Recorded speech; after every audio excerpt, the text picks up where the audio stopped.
Terbeliak biji mata Ken bila tengok Don keluarkan duit orang mati, duit kubur. Sahlah yang Don ni bukan manusia. Bro, tak apalah, aku sakit perut ni, nak balik. Cepat-cepat Ken meluru keluar dari restoran tu. Tapi Don sempat kata pada Ken, alah bro, janganlah macam ni, aku baru nak ajak kau pergi mancing dekat sungai A tu. Ken hanya menggeleng-geleng kepala.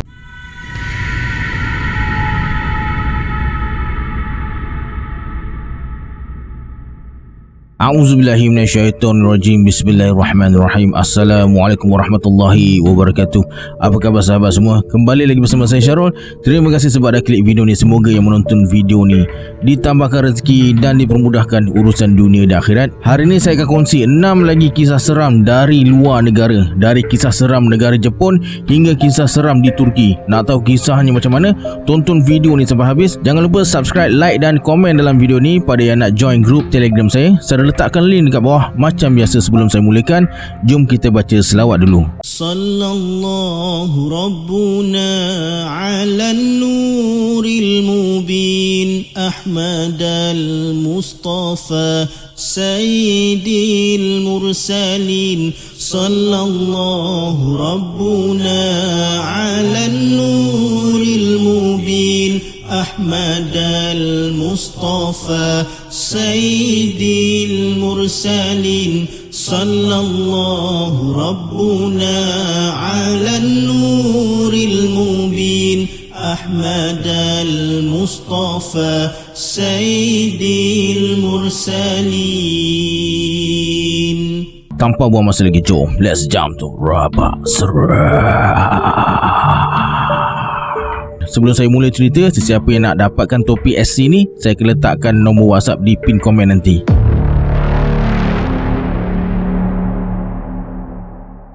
Kejadian ini berlaku di Shikoku, Jepun pada tahun 2006. Shikoku ni sebuah pulau kecil yang terkenal dengan aura mistiknya dan agak ketinggalan berbanding dengan tempat-tempat lain di Jepun. Pulau Shikoku ni juga merupakan lokasi pilihan Kenzi dan Jiro jalankan ibadah ziarah. Mereka berdua ni Buddha. Setiap penganut Buddha sekali dalam seumur hidup mereka kena buat ziarah ni. Dalam upacara ziarah ni, mereka kena jalan kaki sejauh 1000 batu sambil lawat 88 buah tokong di sepanjang jalan. Kenzi dan Jiro pilih untuk buat ziarah ni masa musim panas dan kebetulan mereka pun tak berapa nak ada duit sangat masa ni. Buat ziarah masa musim panas ni agak seksa lah juga, sebab musim ni kalau hujan memang tahap ribut kuat dan puting beliung. Kalau tak hujan, panasnya membahang. Disebabkan Kenzi dengan Jiro ni tak berduit, mereka terpaksa harapkan ihsan tokoh-tokoh dan penganut lain untuk bantu mereka. Kalau nak tidur, selalunya mereka akan minta tumpang dekat tokong. Tapi kadang-kadang tokong tak bagi, terpaksalah tidur dekat hentian bas je. Hinggalah Kenzi dan Jiro ni sampai ke tokong terbesar di Pulau Shikoku tu. Mereka pun tanyalah pihak tokong ada tak tempat untuk mereka tidur malam ni. Sami-sami tu pun berbincanglah kejap. Lepas tu salah seorang sami tu masuk dalam tokong dan keluar semula dengan satu kunci dan kertas yang dilukis peta ringkas. Sami tu cakap pihak tokong ada sebuah rumah yang tak berpenghuni dan mereka dibenarkan untuk bermalam dekat situ. Kenzi dan Jiro pun ambil lah kunci tu dan berpandukan peta yang dilukis dengan tangan tu, mereka pun carilah rumah yang dimaksudkan. Sampai kena masuk celah-celah lorong sempit mana tah, tapi rumah tu dekat belakang sebuah bangunan komersial, rumah tradisional Jepun. Besar macam rumah orang kaya-kaya dulu.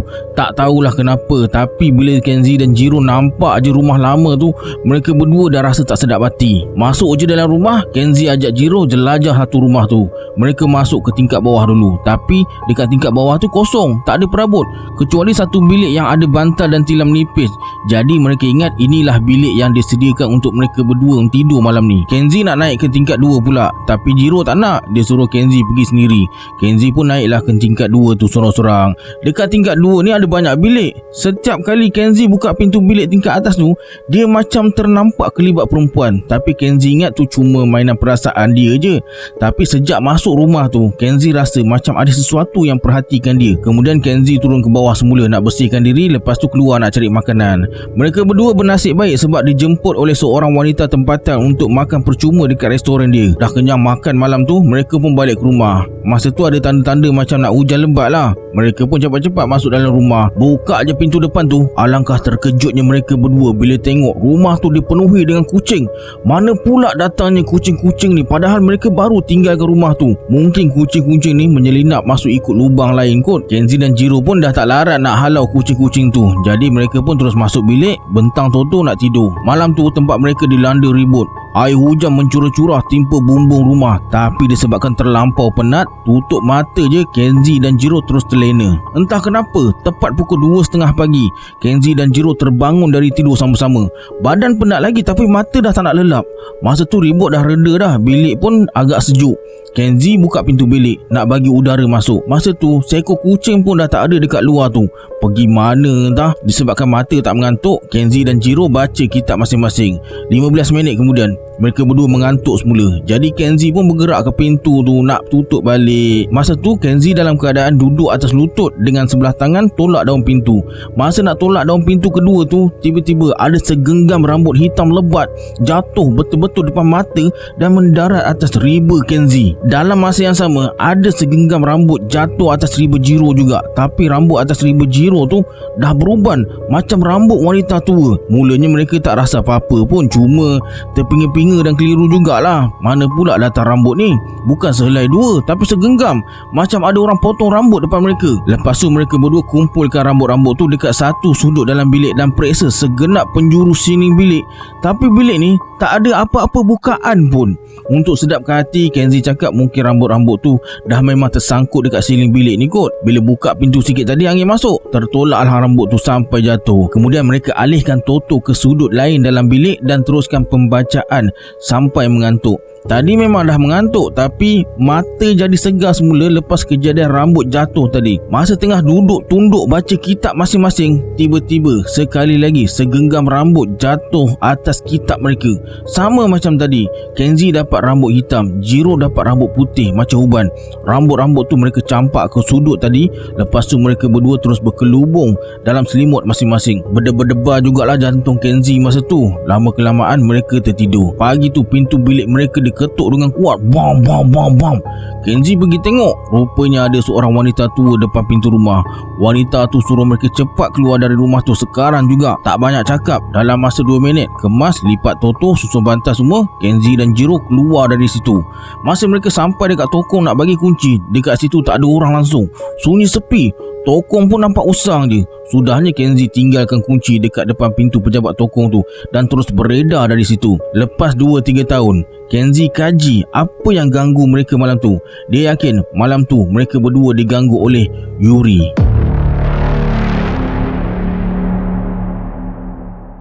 Kisah ni terjadi pada awal tahun 2000, masa Hikaru lepas habis sekolah. Disebabkan Hikaru ni tinggal di base tentera dan majoriti kawan-kawan dekat situ anak-anak tentera USA. Jadi ramailah antara mereka ni yang lepas habis sekolah terus balik USA. Jadi tinggallah Hikaru dan 2 orang kawan dia bernama R dan J. Waktu lapang mereka bertiga selalu lepak dekat shopping mall. Satu petang tu dah bosan sangat lepak dekat shopping mall, J ajak mereka berdua ikut dia berlatih drift.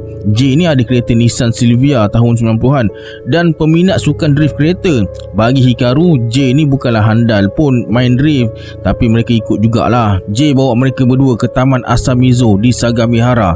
Taman Asamizo ni memang luas dan ada banyak tempat letak kereta merata-rata dalam taman tu. Tempat letak kereta yang J bawa tu 20 minit jugalah dari pintu masuk taman ni. Kalau waktu siang, taman ni memang ramai orang, tapi bila malam memang sunyi. Nak pula mereka sampai ke tempat letak kereta tu dalam pukul 10 malam. Hikaru dengan R pun lepaklah dekat tepi taman tu, hisap rokok sambil tengok J drift kereta dia. Tempat mereka lepak ni memang sunyi. Bertentangan dengan mereka, kawasan hutan yang disepadani dengan belukar tebal. Entah kenapa, sepanjang duduk dekat situ, Hikaru rasa macam ada seseorang tengah perhati mereka dekat kawasan belukar tu. Beberapa kali jugalah Hikaru toleh ke belakang sebab rasa macam ada orang dekat situ. Tapi Tak ada sesiapa pun. Tiba-tiba telefon bimbit adik dia berbunyi. Sebenarnya masa tu Hikaru bawa telefon adik perempuan dia, sebab dia tak ada telefon bimbit lagi. Jadi senanglah kalau keluarga nak cari nanti. Hikaru tengok dekat skrin telefon, tak ada keluar nombor pun. Tertulis dekat situ restrict number. Hikaru ingatkan mungkin adik dia telefon guna telefon awam. Jadi Hikaru pun angkat lah. Moshi-moshi, bunyi statik je. Berulang kali Hikaru duk moshi-moshi dan akhirnya terdengar suara seorang gadis, tapi bukan suara adik dia. Hikaru ingat mungkin kawan adik dia yang telefon. Jadi Hikaru cakap lah, ni abang dia, kalau nak cakap dengan adik sila guna nombor telefon rumah. Gadis tu pun minta maaf. Lepas tu matikan panggilan. Hikaru pun sambung layan J drift kereta dia. Tak sampai 10 minit telefon berbunyi lagi, dan sekali lagi dari restrict number. Rupanya panggilan dari gadis tadi. Belum sempat Hikaru nak cakap kenapa tak telefon nombor rumah, gadis tu tanya macam-macam soalan. Antara soalan yang gadis tu tanya, Hikaru buat apa dekat taman lewat malam ni? Aik, mana dia tahu ada dekat taman ni? Bila Hikaru tanya mana dia tahu, gadis tu ketawa sambil cakap dia main agak je. Hikaru mula rasa tak sedap hati. Dia pun terus letak telefon. Kebetulan J dah bosan drift kereta dekat situ dan ajaklah mereka berdua beredar dari situ. J bawa mereka ke tempat letak kereta lain dalam taman tu. Lepas tu dia sambung main drift semula. Tempat letak kereta ni dekat dengan padang bola, jadi kawasan ni agak terang lah berbanding dengan tempat tadi sebab dilimpahi cahaya lampu dari padang bola tu. Tapi Hikaru masih lagi rasa macam diperhatikan. Dia tergerak nak pandang ke sebelah kanan. Ada pagar dekat sempadan kawasan letak kereta dengan padang bola yang kosong tu. Hikaru renung je kawasan tu sampai tak sedar J dah berhenti main drift, siap mati enjin lagi. R tegur Hikaru, kenapa tak angkat telefon tu? Ada panggilan masuk rupanya. Dan lagi sekali panggilan tu dari restrict number. Hikaru rasa berat hati nak jawab call tu. Jadi dia biarkan je deringan tu berhenti sendiri dan ceritalah dekat R dan J pasal gadis tadi. Mereka cakap mungkin kawan adik Hikaru ni suka dekat Hikaru. Jadi mereka suruh Hikaru layan je lah perempuan tu. Betul-betul lepas mereka cakap macam tu, telefon berbunyi lagi. Hikaru pun jawab lah panggilan tu pakai speakerphone, nombor yang sama. Cuma kali ni gadis tu marah. Kenapa awak pergi? Kenapa awak tinggalkan tempat tadi tu? Awak cakap apa ni? Saya pergi mana? Saya nampak awak tinggalkan tempat letak kereta tadi. Terus meremang bulu roma. Hikaru tak cakap pun lokasi dia dekat mana tadi. Tapi macam mana gadis tu boleh tahu? Cepat-cepat Hikaru matikan telefon. Tak sampai beberapa saat, telefon berbunyi lagi. Kali ni Hikaru angkat terus marah gadis tu. Kau nak apa ah? Gadis tu terdiam. Terdengar bunyi statik. Dalam separuh berbisik, Hikaru dengar gadis tu cakap, saya ada dekat padang ni. Saya nampak awak.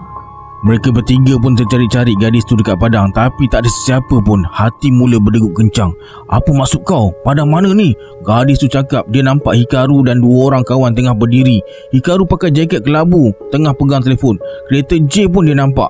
Gadis tu cakap dia nak datang situ, nak lepak sekali dengan mereka. Lepas tu dia putuskan talian. J dan R macam terpinga-pinga sebab mereka tak nampak pun sesiapa dekat situ. Bila telefon berdering sekali lagi, Hikaru terus angkat. Awak, saya dah nak sampai ni. Awak tunggu saya ya. Hah? Sampai mana ni? Awak ni siapa?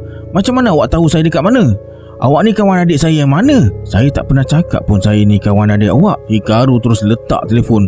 R dan J dah pelik. Kalau bukan kawan adik, macam mana gadis tu dapat nombor ni? Lagipun tak ada siapa yang tahu mereka datang sini. Bila telefon berbunyi lagi, Hikaru tak nak angkat, tapi R rampas telefon dan bercakap dengan gadis tu. R ni nakal sikit. Dia tanya gadis tu tengah pakai baju apa. Mula-mula gadis tu layan je lah, tapi bila R tanya baju dalam awak warna apa, gadis tu terus marah R dan letak telefon. Ingatkan gadis tu dah tak nak kacau dah. Rupanya dia telefon lagi. Hikaru angkat je lah. Terdengar macam bunyi angin menderu. Gadis tu cakap dia dah dekat dah ni, jangan pergi ke mana-mana, katanya. Masa tu juga J tegur, korang tu siapa? Sambil tunjuk sesuatu dekat padang bola. Cepat-cepat Hikaru letak telefon dan mereka bertiga terus berlari masuk dalam kereta. J bawa kereta macam orang gila keluar dari taman tu. Masa tu juga telefon berbunyi lagi. Hikaru tak nak angkat, tapi J dan R paksa angkat juga. Hikaru pasang speakerphone. Terdengar gadis tu cakap, sanggup korang bertiga tinggalkan saya? Saya dah nak sampai tadi. Mereka bertiga senyap je tunggu gadis tu nak cakap apa lagi. Tak apalah, saya boleh ikut kereta awak. Saya tahu awak bertiga nak berhenti dekat Family Mart kan? Tiba-tiba J brake mengejut. Dia macam sesak nafas dan panik. Nyaris-nyaris Hikaru dengan R nak tersembam ke depan. Nasib baik pakai seat belt. Lepas tu dia cakap memang dia nak bawa mereka berdua ke Family Mart. Tapi macam mana gadis tu boleh tahu? Kali ni Hikaru offkan telefon bimbit dia. Dia tak jadi bawa mereka ke Family Mart. Dia bawa kereta sampailah mereka jumpa restoran 24 jam, tempat mereka selalu lepak masa zaman sekolah dulu. Masuk je dalam restoran, jumpa kawan-kawan lama mereka tengah lepak dekat situ juga. Mereka pun join lah sekali. Tapi kawan-kawan yang lain perasan wajah mereka bertiga ni nampak pucat dan ketakutan. Hikaru pun ceritalah apa yang terjadi tadi. Salah seorang kawan mereka bernama Achan tanya dekat mana kejadian tu. Dekat Taman Asamizo, kata Hikaru. Achan dan kawan-kawan lain berpandangan sesama sendiri. Korang tak dengar cerita ke pasal taman tu? Cerita apa? Tanya Hikaru. Kata Achan, baru-baru ni ada budak perempuan kena rogok dan dicekik sampai mati dekat situ. Mayat dia ditemui sebelah berluka. Lepas kejadian tu, ramai yang kena kacau dekat taman tu. Achan siap tunjuk keratan berita pasal kejadian tu. Lepas tu mereka semua tak bagi Hikaru, R dan J balik rumah dulu. Tengah malam tu juga Achan dan yang lain bawa mereka bertiga pergi ke toko untuk sucikan diri. Kalau tak buat macam tu, nanti hantu budak perempuan tu akan ikut mereka balik.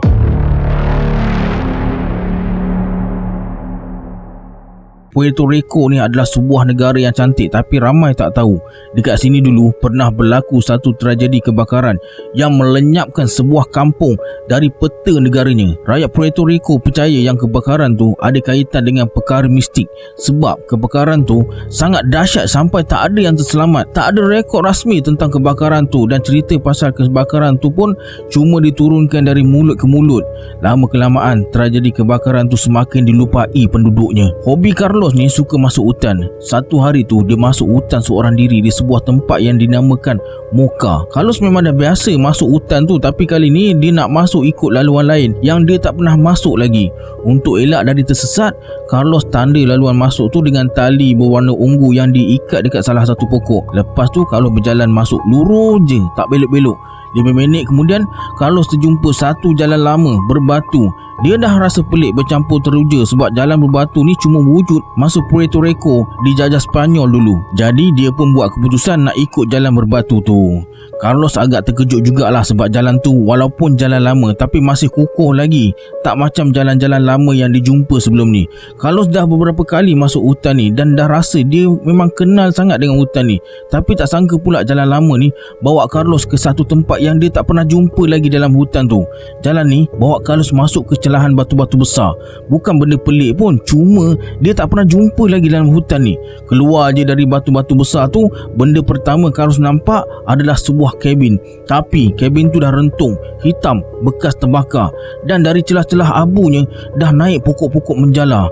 Carlos jumpa 3 buah kabin yang dah rentung. Masa ni lah baru Carlos perasan dekat sini sebenarnya bekas sebuah kampung, sebab boleh nampak tapak-tapak rumah di sekeliling dan batu asas pusat kampung tu. Semakin Carlos dekat dengan pusat kampung tu, dia tercium bau arang makin kuat, macam tempat tu baru terbakar. Carlos jalan sampai ke hujung kampung, sebab selalunya dekat hujung kampung tu akan ada satu rumah besar yang dipanggil Alcadia, iaitu kediaman rasmi ketua kampung. Carlos pun masuk ke bekas tapak Alcadia tu. Masa ni lah Carlos nampak tulang manusia. Tiba-tiba dia terasa bahang api, bau kulit manusia terbakar. Terdengar bunyi letupan-letupan kecil. Bila Carlos pusing je ke belakang, tempat tu dah jadi kampung, tapi kampung tu tengah terbakar. Setiap rumah yang ada dekat situ dijilat api. Terdengar orang menjerit kesakitan, ketakutan. Carlos jadi panik. Dia pun berlari nak keluar dari tengah kebakaran tu. Bila Carlos berlari dekat tepi rumah-rumah yang terbakar tu, dia nampak dalam rumah tu masih ada orang. Mereka terperangkap dalam rumah tu sambil ketuk-ketuk pintu dan tingkap sekuat hati. Dekat situ ada satu bangunan besar. Dalam tu lagi ramai orang. Ada yang pegang-pegang leher, terbatuk-batuk sampai keluar asap.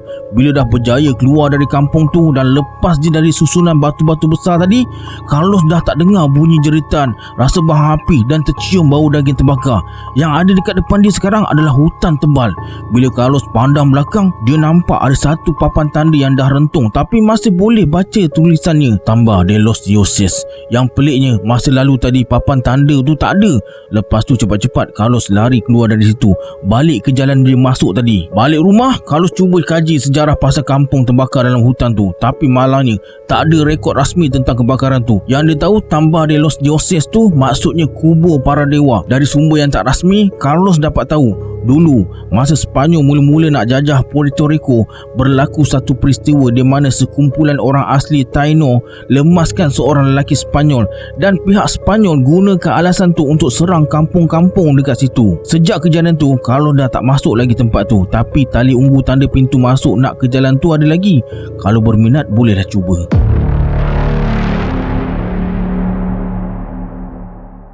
Dekat Jakarta ni ada satu kisah popular di kalangan pemandu e-hailing, iaitu kisah mereka terbawa seekor hantu perempuan. Cerita ni dah macam urban legend dekat sini. Ada seorang penunggang motosikal sewa yang dipanggil ojek dekat sini bernama Ari.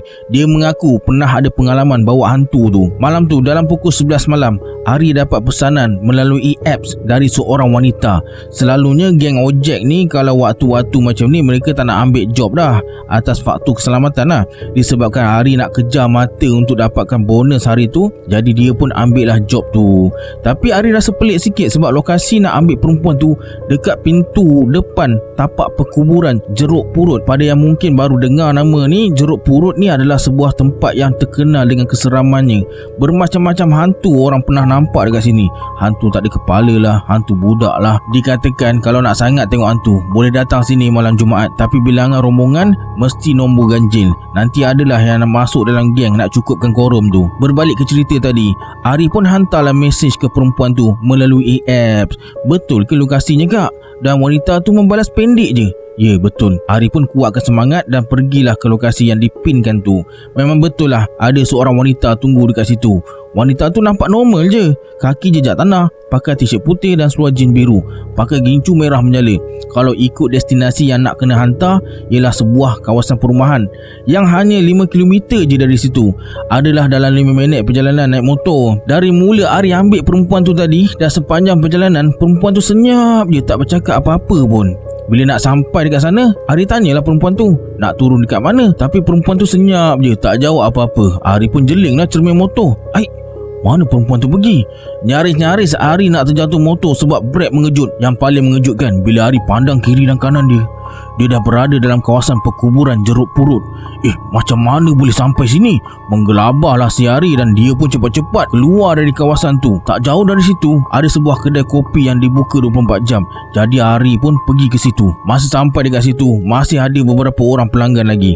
Tuan kedai tu nampak Ari baru keluar dari kawasan perkuburan tu. Dia pun tanyalah Ari, buat apa dekat kawasan perkuburan tu pukul 1 pagi ni? Dah pukul 1 pagi? Ari tengok jam dekat telefon. Memang betul dah pukul 1 pagi. Padahal dia ambil perempuan tadi dalam pukul 11 malam dan bawa perempuan tu tak sampai 10 minit pun. Ari pun semaklah balik senarai pesanan yang dia dapat hari tu. Tapi tak ada pun pesanan dari perempuan tadi. Rugi je Ari rasa masa tu. Penat dapat, takut pun dapat. Tapi lepas kejadian tu, masuk pukul 11 malam je, Ari terus balik ke rumah.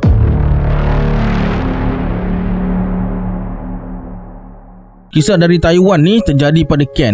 Ada satu hari tu, Ken dan kawan-kawan dia pergi camping dekat satu tempat di Taiwan. Tapi disebabkan Taiwan ni kecil je, jadi tempat perkemahan mereka ni walaupun nama je kawasan dua bandar, sebenarnya dekat je dengan sebuah pekan kecil. Jalan kaki pun sampai.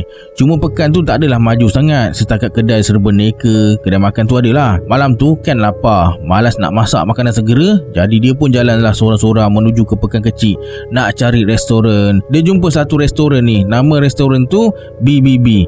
Ken masuk dalam restoran, cari tempat duduk, pesan makanan. Lepas tu main handphone. Masa tengah tunggu makanan sampai tu, tiba-tiba Ken ditegur seorang lelaki.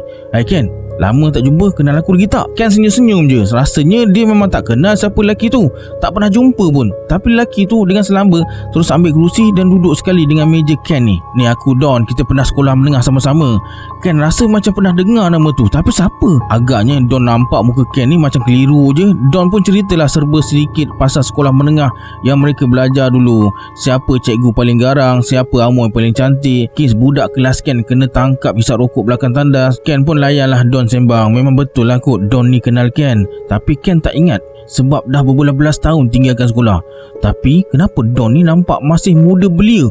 Walaupun kalau ikutkan cara dia bercerita tu, dia dah sebaya dengan Ken, nak masuk 40-an. Makin banyak Don bercerita, Ken makin sedar sesuatu. Don, budak kelas 3A, kawan baik Benny. Don ni bukan dah meninggal kena langgar kereta depan sekolah masa tingkatan 4 dulu. Ken ingat lagi sebab kemalangan tu jadi lepas tamat sesi sekolah, dan sekolah pun pernah buat majlis peringatan untuk mendiang Don. Potret hitam putih Don terpampang depan pagar sekolah dikelilingi bunga-bunga dan lilin. Tengah sembang-sembang tu makanan pun sampai, tapi Ken dah hilang selera nak makan. Otak dia ligat fikir alasan apa nak bagi dekat Don ni nak belah dari situ. Ken belagak tenang je walaupun dalam hati dia punyalah takut. Alamak bro, aku lupa bawa dompet lah. Kau tunggu sini jap, aku pergi ambil dompet, kata Ken. Lepas tu cepat-cepat Ken bangun nak belah dari situ. Tapi Don sempat tarik tangan Ken, cuba halang Ken dari pergi. Tak apa, biar aku belanja, aku dah bawa duit ni. Don seluk poket seluar dan keluarkan beberapa keping duit kertas. Terbeliak biji mata Ken bila tengok Don keluarkan duit orang mati, duit kubur. Sahlah yang Don ni bukan manusia. Bro, tak apalah, aku sakit perut ni nak balik. Cepat-cepat Ken meluru keluar dari restoran tu. Tapi Don sempat kata pada Ken, alah bro, janganlah macam ni, aku baru nak ajak kau pergi mancing dekat sungai A tu. Ken hanya menggeleng-geleng kepala. Don ikut Ken sampai ke pintu restoran sambil paksa Ken ikut dia pergi mancing. Tapi Ken tak pandang belakang langsung dan terus keluar dari restoran tu. Yang peliknya, Don macam tak boleh keluar dari restoran tu. Langkah dia terhenti dekat muka pintu. Lepas tu Don bersuara, tak apalah Ken, kau tak layan aku hari ni, aku akan ingat benda ni sampai mati. Walaupun intonasi suara Don tenang, tak ada tanda-tanda marah, tapi ayat Don tu cukup membuatkan bulu roma Ken meremang. Tak tunggu dah, Ken terus berlari ke tengah-tengah pekan tu. Masa tengah berlari tu, baru Ken perasan dia macam tak cam tempat tu. Pekan tu kecil je, dah 4-5 kali Ken datang pekan tu, beli rokok dan minum kopi. Tapi kenapa baru dia perasan ada kedai tu? Ada kedai ni. Tak silap depan selekor tu kedai 7A, tapi sekarang kenapa dah jadi kedai ubat pula? Ken dah panik. Dia dekat mana sebenarnya ni? Setelah puas masuk simpang sana, keluar simpang sini, belok kanan belok kiri, entah macam mana akhirnya Ken berjaya keluar dari tempat tu dan terus balik ke kemah. Kawan-kawan Ken tanya dia pergi mana. Ken cakap lah dia pergi makan dekat restoran BBB tadi. Kebetulan ada salah seorang kawan Ken ni memang orang situ. Dia kata mana ada restoran BBB dekat pekan tu. Ken hanya tersenyum dan bagi alasan mungkin dia salah baca nama restoran tu kot. Lepas kejadian tu tak ada apa-apa yang jadi pada Ken. Semuanya normal. Hinggalah 3 bulan kemudian, satu tragedi menimpa keluarga Ken. Adik lelaki Ken meninggal. Adik lelaki Ken ni tak pandai berenang, tapi kawan-kawan mendiang cerita mendiang ni berendam dekat tempat cetek paras pinggang. Tiba-tiba mendiang macam ditarik dari bawah sampai tenggelam. Semua yang berada dekat tempat tu cuba selamatkan dia, tapi mendiang macam tersangkut dekat bawah air. Bila dah meninggal, barulah mayat mendiang dapat ditarik keluar. Lokasi kematian mendiang ialah dekat sungai A, sungai yang Don paksa Ken ikut dia pergi memancing malam tu.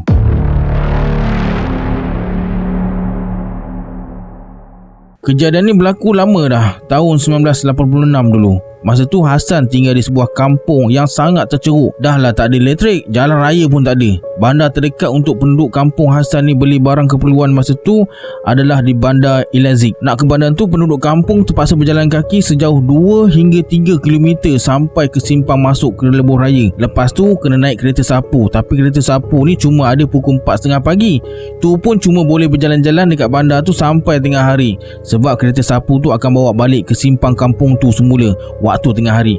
Kalau terlepas kereta sapu ni, pandai-pandailah cari jalan balik sendiri. Di antara kampung nak ke simpang tu, kena lalu sebuah anak sungai dulu. Anak sungai ni namanya Cinderisi. Dalam bahasa Turki maksudnya anak sungai syaitan. Kenapa seram sangat nama anak sungai ni?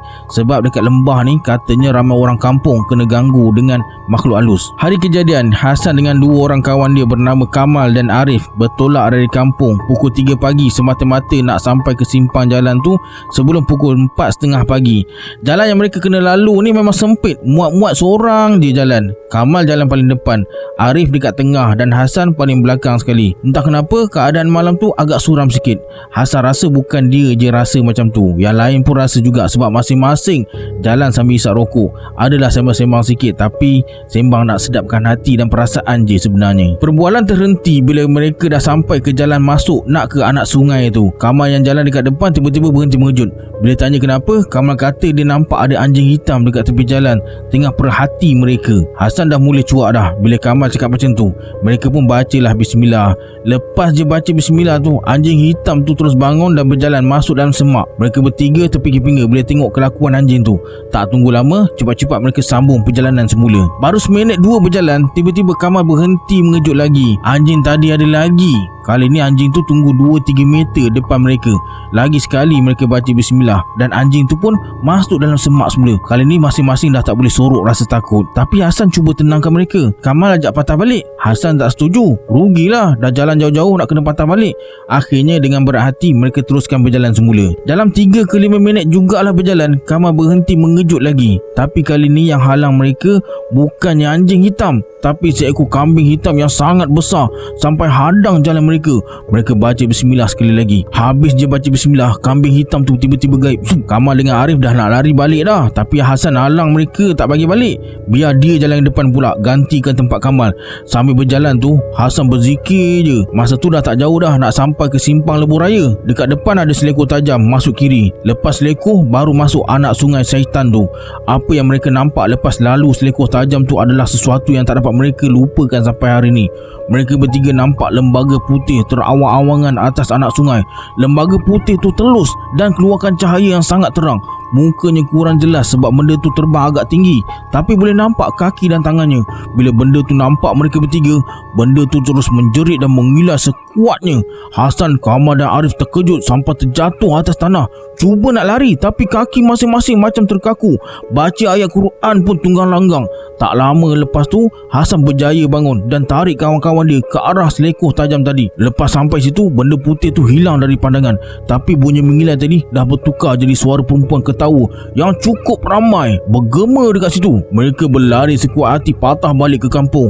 Sedar-sedar je dah masuk ke kampung. Rumah pertama mereka sampai adalah rumah Kamal. Mak bapak Kamal ni terkejut tengok mereka bertiga. Mak bapak Kamal tanyalah kenapa dengan mereka bertiga ni. Tapi mereka bertiga tak boleh nak bercakap masa tu, hanya mampu menggeletar tahan ketakutan. Mak bapak Kamal terpaksa panggil keluarga Hasan dan Arif. Lepas minum air, barulah Hasan ada tenaga sikit dan terus cerita kejadian tadi. Orang kampung yang ada masa tu terkejut. Mereka kata Hasan, Kamal dan Arif ni bernasib baik sebab dapat balik dalam keadaan bernyawa. Tapi nak kata selamat tu tak jugalah. Esoknya selama 40 hari, bila masuk waktu malam je, mereka bertiga ni akan sakit kepala dan satu badan jadi gatal-gatal. Okey, sampai sini dulu kisah untuk hari ini. Sebelum kita berpisah, anggaplah kisah ini sebagai hiburan semata-mata. Janganlah terlalu mudah percaya. Hanya yang mengalaminya tahu akan kebenaran sesuatu kisah tu. Kita berjumpa di video akan datang. Saya Syarul. Assalamualaikum. Adios.